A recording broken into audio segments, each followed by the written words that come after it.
Halo Sobat YouTube, selamat datang di channel Prayoga.id bersama dengan saya Prayoga di sini. Nah, pada kesempatan kali ini teman-teman kita akan belajar trading bareng lagi ya. Dan kali ini saya akan membahas satu hal yang paling sering dibicarakan oleh teman-teman trader, khususnya untuk teman-teman trader yang berjuang, yang masih berjuang ya. Belum gagal kok teman-teman, masih berjuang ya. Jadi kali ini kita akan bahas tentang psikologi trading. Nah, di sini ada ratusan komentar yang intinya adalah tentang psikologi trading ya. Banyak komentar ya, dari ratusan komentar tersebut teman-teman saya bisa menyimpulkan ya, banyak sekali yang trader itu gagal itu bukan karena nggak tahu soal teknik teman-teman, tapi gagal itu karena dia nggak bisa kontrol psikologi tradingnya. Siapa yang ngalamin hal yang sama teman-teman? Jadi sebenarnya kalian sudah tahu teknik, ya kan? Sudah sering profit dengan teknik itu, tapi di satu waktu ketika teman-teman nggak bisa kontrol diri dengan baik, akhirnya overload, overtrade, entry terus, ya ujung-ujungnya babak belur lagi gitu. Dan itu kasusnya banyak sekali. Orang-orang yang memang akhirnya harus berhenti trading karena memang nggak cocok. Nggak cocoknya itu karena kenapa? Karena memang nggak bisa kendali diri teman-teman.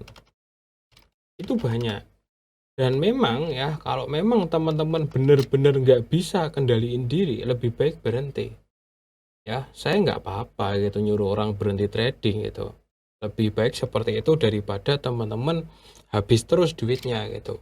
Ada orang yang kadang ngirim email ke saya udah habis ratusan juta seperti itu.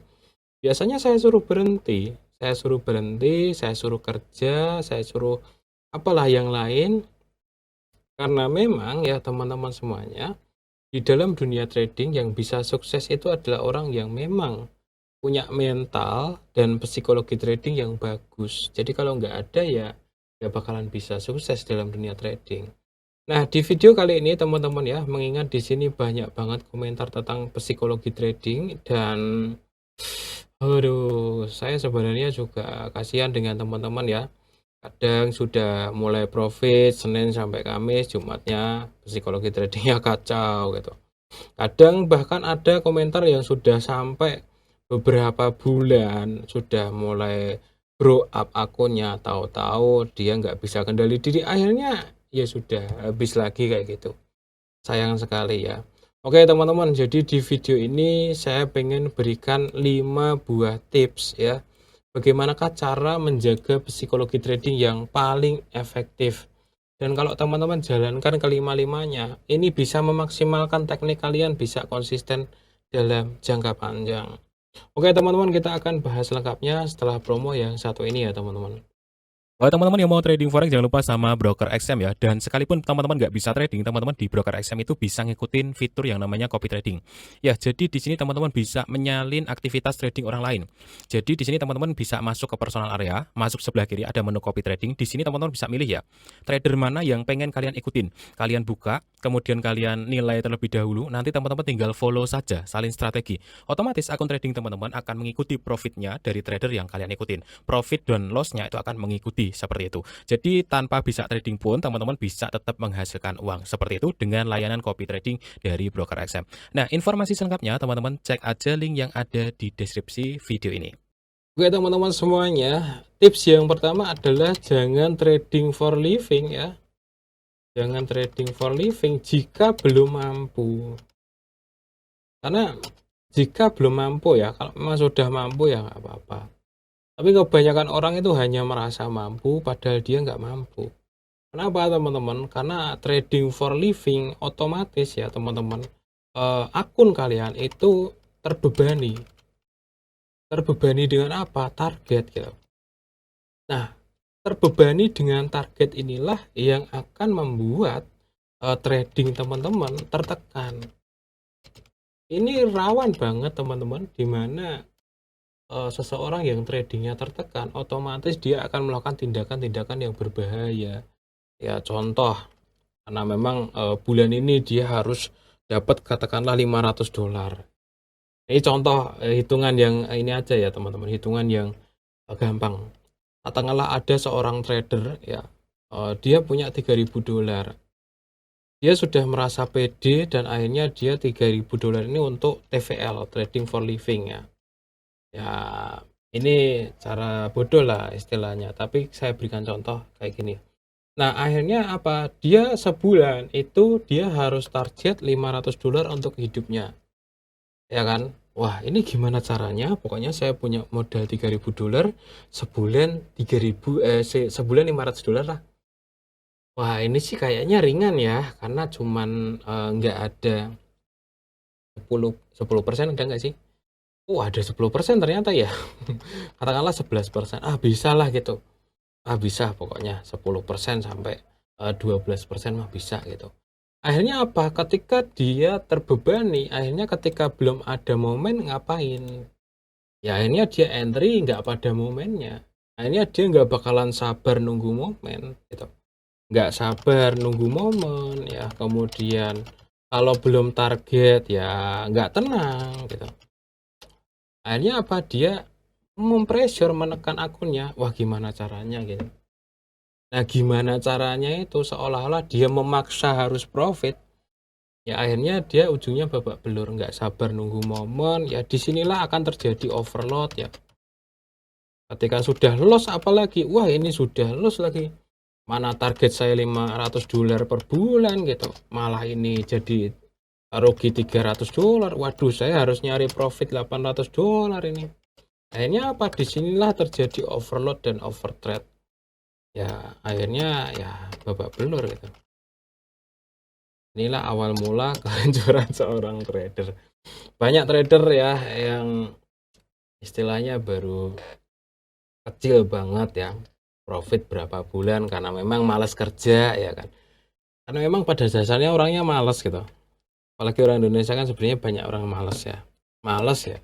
Nah, ini wah merasa wah ini mah enak ini gitu. Ini mah enak kalau kayak gini terus gitu. Ya kan bisa profit sebulan. Ah udahlah berhenti kerja aja gitu karena memang malas sebenarnya. Bukan karena sok-sokan nggak nyaman dunia kerja, pengen bebas dari tekanan bos dan lain-lain. Bukan, karena memang pada dasarnya banyak orang malas gitu. Jadi karena banyak orang malas, akhirnya dia angan-angannya tinggi, nggak realistis lagi gitu. Oke ya teman-teman, poin pertama ini deh, jangan trading for living jika belum mampu. Nah, mampunya seperti apa itu sudah pernah saya bahas. Kriteria, ciri-ciri seseorang sudah siap trading for living. Teman-teman cari aja deh, saya nggak nyiapin linknya. Pokoknya sudah pernah saya bahas, nanti nggak selesai malah kalau bahas trading for living. Oke ya, psikologi trading yang pertama itu. Jadi kalau bisa ya teman-teman, itu akun itu nggak ada beban. Jadi sebulan mau profit berapa terserah gitu. Terserah gitu. Mau rugi pun juga nggak masalah sebulan itu. Terserah. Jadi di dalam teman-teman trading itu nggak ada beban. Nggak ada seolah-olah, oh harus profit, itu nggak ada. Sehingga teman-teman tradingnya bisa santai. Sehingga kalau teman-teman rugi nggak ngamuk juga, kalau profit juga biasa saja gitu. Itu adalah tips yang pertama. Pastikan akun kalian nggak ada beban. Makanya di sini saya sendiri teman-teman, sumber penghasilan lain itu banyak. Banyak sumbernya ya, bukan banyak uangnya. Ya banyak lah, istilahnya saya buka sumber penghasilan lain. Kenapa? Tujuan saya biar saya tradingnya itu nggak terbebani gitu. Akun saya itu nggak ada beban. Karena akun saya nggak ada beban, justru malah tumbuhnya tuh enak teman-teman. Pas profit, pas rugi-rugi, pas belum ada momentum, saya nggak trading kayak gitu. Jadi ada sumber penghasilan lain. Kalau ada mentor yang bilang, oh kalau Anda mau sukses dalam trading Pak, harus fokus, harus trading saja gitu. Biasanya kayak gitu tuh apa ya? Marketing bro, harus apa itu namanya, full time trader ya kan. Kalau nggak Anda masih nyambi-nyambi yang lain, Anda nggak bakalan bisa sukses Pak gitu ya. Ujungnya banyak orang yang collab ya, dengerin mereka seperti itu, karena mereka nggak bakalan peduli dengan Anda teman-teman. Mau duit kalian habis berapapun, mereka nggak akan peduli. Mereka hanya akan menyuruh Anda untuk terus trading, nggak peduli Anda profit, nggak peduli Anda rugi. Makanya teman-teman cari deh, ada mentor-mentor yang seperti itu. Pokoknya kalau mau sukses dalam trading ya harus fokus gitu, harus jadi full time trader, harus trading sepenuhnya dalam hidup. Ya akhirnya apa? Anak-anak kemarin sore katakanlah yang duitnya masih kecil, yang eh, baru profit sekali dua kali kemakan gitu. Ya akhirnya dia, wah ini bener ini harus full time trader ini. Ya akhirnya dia masuk di situ, ya siap-siap aja psikologi kalian terpressure habis-habisan. Yaitu pendapat masing-masing sih, beda pendapat pun juga bodo amat gitu ya. Oke, lihat yang kedua teman-teman, tipsnya adalah jadwalkan trading secara teratur. Jadwalkan trading secara teratur ya teman-teman. Jadi melihat market itu jangan berlebihan ya teman-teman ya, jangan over. Kalau teman-teman terlalu over melihat market, itu teman-teman bakalan kepancing untuk entry terus. Yang sudah entry kepancing untuk ngubah entry-nya, yang belum entry kepancing untuk entry, yang belum deposit kepancing untuk deposit. Itulah indahnya market ya, ketika menipu mata seseorang teman-teman. Jadi apa ya, market itu memang candu teman-teman, beneran candu. Saya pun juga sangat membatasi diri, makanya saya punya channel YouTube itu sebenarnya bukan kok ngerah penghasilan, ya penghasilan itu nomor dua, tapi tujuan utama saya punya channel YouTube itu, banyak channel bahkan, saya punya kesibukan gitu, karena saya kalau kerja ya apa ya namanya, udah nggak cocok teman-teman. Saya tuh ya nggak mau ditekan orang lain gitu kan. Saya punya banyak channel YouTube ya, relaksasi, motivasi, ya kesehatan. Tujuan saya apa? Biar sibuk teman-teman. Ketika saya sibuk maka lihat market tuh jadi sangat jarang gitu. Ini karena memang gaya saya daily trading, scalping pun sama ya. Karena saya daily trade ya. Durasi saya melihat market ya, kecuali bikin konten kayak gini ya. Durasi saya yang sebenarnya melihat market itu nggak lebih dari 20 menit lah, itu udah lama banget. Lama sekali. Rata-rata itu lihat market tuh ya 10 menit. Pagi gitu. Kalau nggak bikin konten ya, kalau nggak rekaman kayak gini ya, kalau rekaman kayak gini kan kadang bisa 15 menit ya, kadang lebih. Pagi saya ngecek-ngecek doang. GBP USD ada signal nggak ada. Euro ada signal nggak ada. SAU ada signal nggak ada. USD CHF ada nggak ada, ambil SL, pindah lagi, udah gitu doang. Cuman ngecek-ngecek kayak gitu doang. Berapa lama sih gitu? Paling lama makanya 20 menit. Sehingga selain itu ya saya tinggal ini doang teman-teman, aktivitas seperti biasa. Kemudian kalau lihat lagi ya cuman lihat udah kena SL belum sih gitu. Kalau sudah entry ya teman-teman, sudah profit banyak belum sih gitu. Itu doang pertanyaannya. Jadi cek, kemudian cek lagi SL atau sudah profit maksimal ya. Udah itu aja. Jadi cuman 10 menit pagi, 10 menit siang, 10 menit sore. Nah, kadang malam cek sebentar, udah selesai gitu. Cuman cek entry, cek udah gitu. Jadi kalaupun scalping teman-teman, scalping pun sama ya. Nah ini buat teman-teman yang belum tahu, kalau scalping pun juga harus ada jam khusus gitu. Jadi bukan berarti seharian trading terus sampai entry ratusan. Ya bisa ngomong seperti ini karena ada orang yang seperti itu ya. Saya tahu ya orangnya. Oke ya, jadi scalping pun harus ada jam khusus ya. Katakanlah kalau scalping, oke lah saya ngambil sesi Amerika karena malam itu rame, oke lah saya ambil lah. Karena saya yang siang juga kerja, ya sudahlah scalping jam 8 sampai 10 malam. Fokus seseorang itu terbatas teman-teman. Ini ilmu psikologi. Jadi fokusnya seseorang kalau mau benar-benar fokus itu 2 jam itu udah habis. Makanya kalau teman-teman lihat di pabrik itu kan ada jam istirahat. Itu sebenarnya karena memang manusia itu nggak bisa dipaksa fokus terus seharian, itu nggak bisa. 2 jam itu teman-teman kalau fokus beneran itu udah fokusnya habis. Paling kalau sudah malam ya, pikiran udah nggak fresh lagi, itu berarti ya fokusnya sudah nggak bagus. Scalping pun harus seperti ini gitu. Contoh ya, 2 jam khusus scalping. Ya, setiap hari. Di luar jam ini ngapain? Ya, hiduplah seperti manusia normal pada umumnya gitu. Karena orang-orang yang sok-sokan scalping itu hidupnya kayak zombie ya. Di depan layar terus. Jadi nggak hidup selayaknya manusia normal. Itu teman-teman juga harus perhatikan jadwalnya ya teman. Oke lah, lanjut ke tips ketiga, ini nanti kelamaan. Disiplin dengan teknik. Ini juga yang namanya disiplin itu akan mempengaruhi psikologi trading teman-teman ya. Semakin disiplin ya semakin bagus psikologi tradingnya.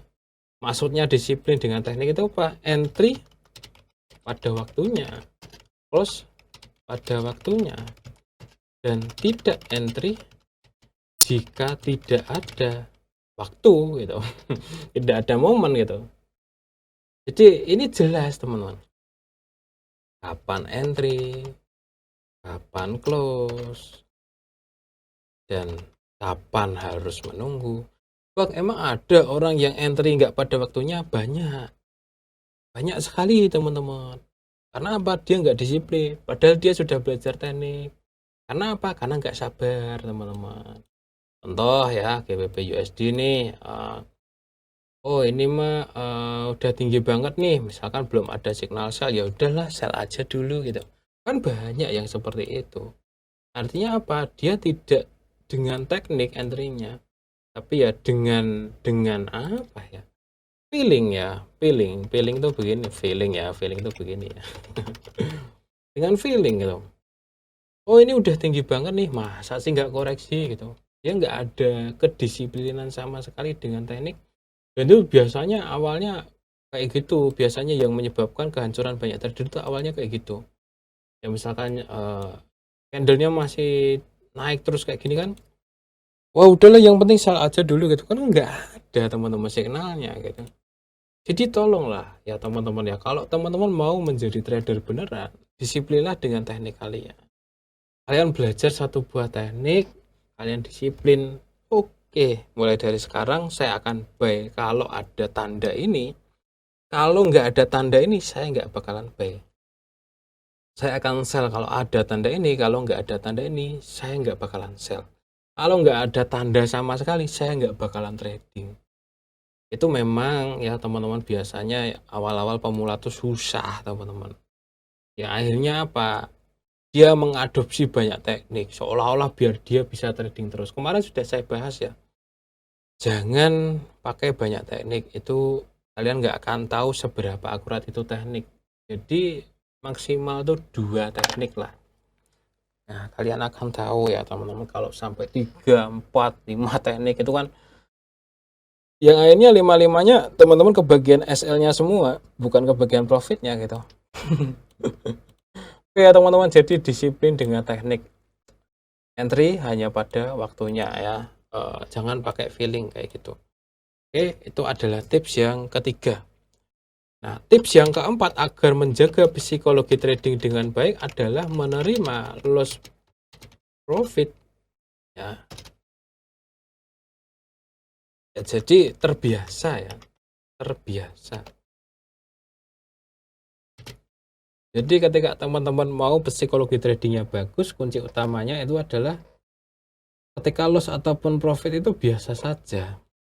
Ketika profit ya biasa ya. Ketika rugi ya biasa gitu. Ini butuh mental dan ini butuh kebiasaan. Mulai sekarang biasakan diri kalau profit, oh ya udahlah profit. Kalau rugi, oh rugi tuh. Oh ya udah gitu. Makanya di sini ketika saya stop loss, saya kasih tahu stop loss ke teman-teman. Apakah di situ saya ngamuk-ngamuk? Enggak juga. Apakah ketika saya profit $650 sehari saya terus, wow guys, hello, kok profit nih 650? Ya enggak juga. Biasa aja gitu. Karena memang ini mengelola emosi juga teman-teman. Ya, emosi. Emosi ketika kita senang dan ketika kita sedih itu sangat menentukan tindakan kita yang berikutnya. Ketika emosi kita tenang, ya udah berikutnya kita aman. Tapi ketika kita profit, terlalu senang, ya pamer-pamer dan lain-lain, ya ketika rugi kita ngamuk-ngamuk, tindakan yang selanjutnya itu loh teman-teman, itu bakalan bahaya. Karena orang yang profit, dia euforia tinggi, tindakan selanjutnya dia akan ketagihan ya. Kemudian dia akan lebih serakah lagi. Sedangkan orang yang rugi ketika dia nggak terima, dia akan segera pengen balas dendam. Ya ini apa, amburadul teman-teman. Jadi biasakan kita dalam keseharian itu ya profit ya syukur, ya loss ya wes gitu.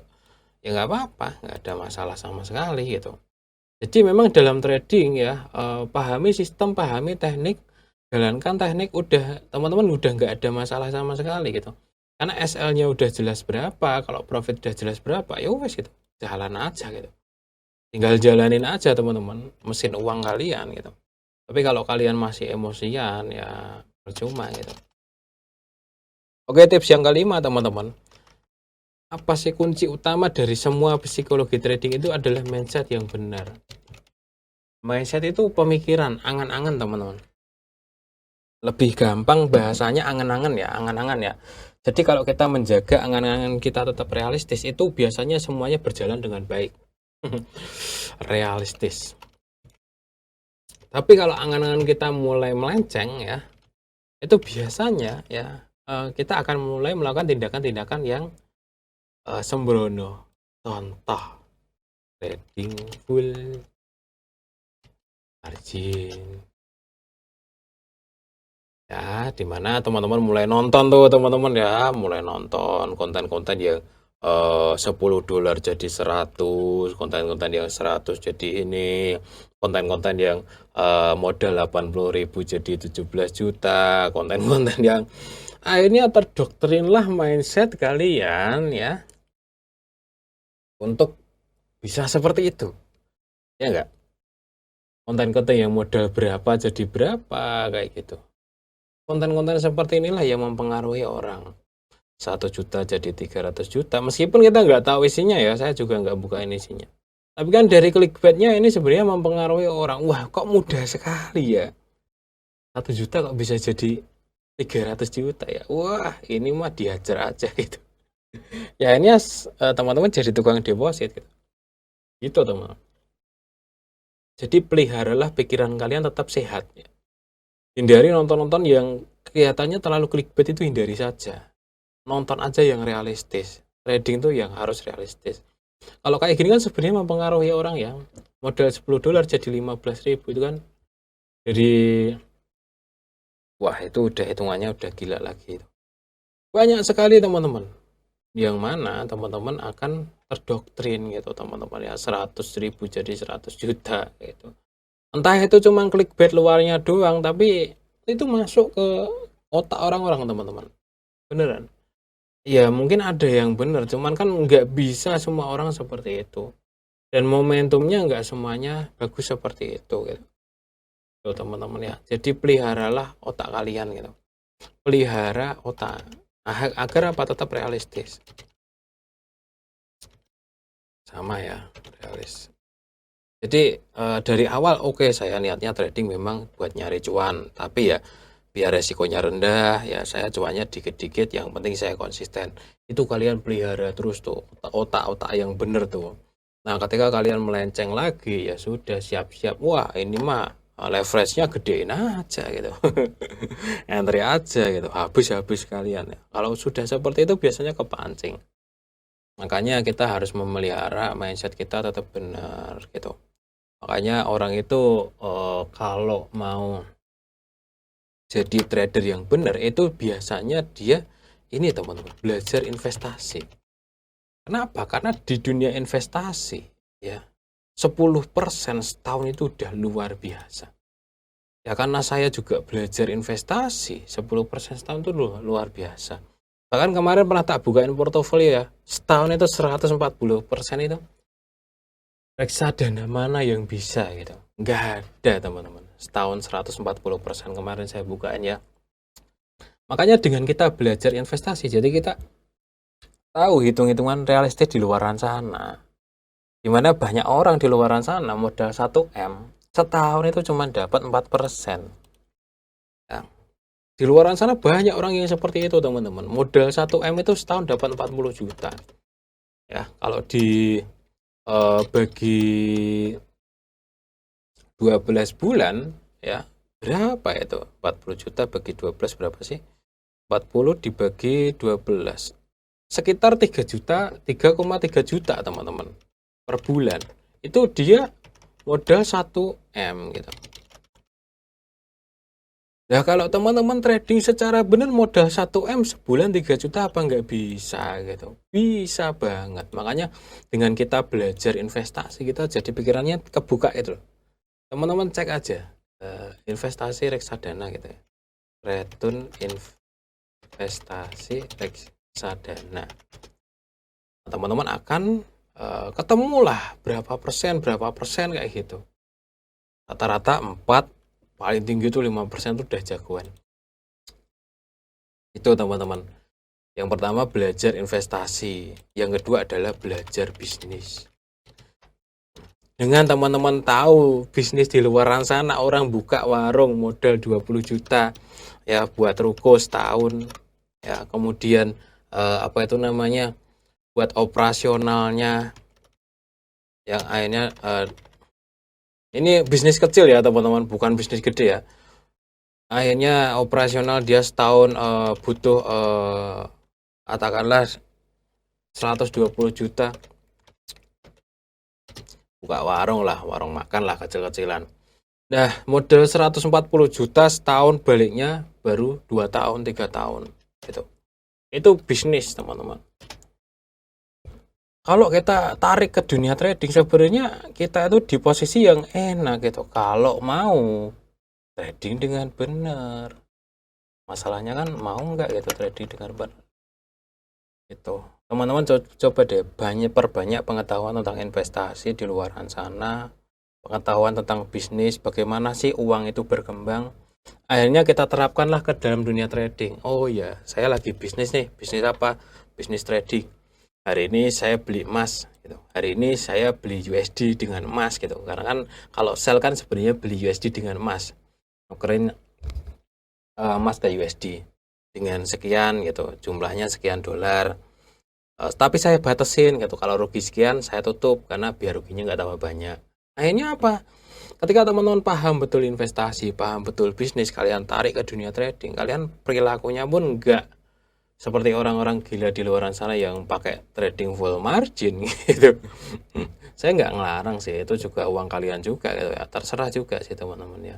Mau full margin kayak mau jadi kaya juga uang kalian, mau jadi miskin juga uang kalian gitu kan. Tapi faktanya teman-teman, banyak yang rungkat gitu, banyak yang jadi tukang deposit karena mindset yang salah. Itu teman-teman ya. Ini nggak terasa saya ngobrol hampir setengah jam. Ini saya akhirin dulu ya teman-teman.